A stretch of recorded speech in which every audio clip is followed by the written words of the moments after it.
En fait, l'idée vient de ce que ça vient des tournées dans les cimetières quand j'étais enfant à la Toussaint. Et je me retrouvais devant une tombe et je ne savais pas quoi faire. Et du coup, je parlais aux morts. Et je parlais aux morts, comme ça, et je ne savais pas quoi dire. Et donc, je racontais ma vie, je racontais ce qui se passait au présent. J'avais l'impression de devoir la vie aux morts d'une certaine manière.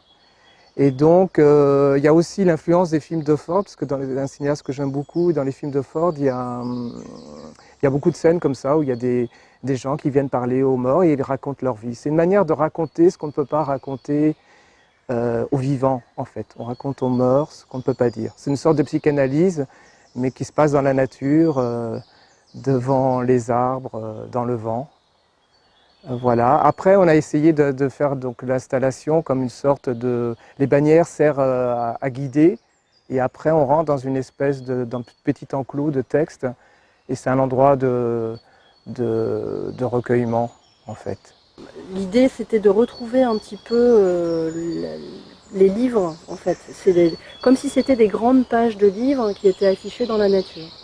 Et le fait qu'elles soient affichées dans la nature, un peu à l'écart des sentiers, fait que les personnes qui tombent dessus se retrouvent dans une forme d'intimité et dans une lecture très particulière, un peu privilégiée.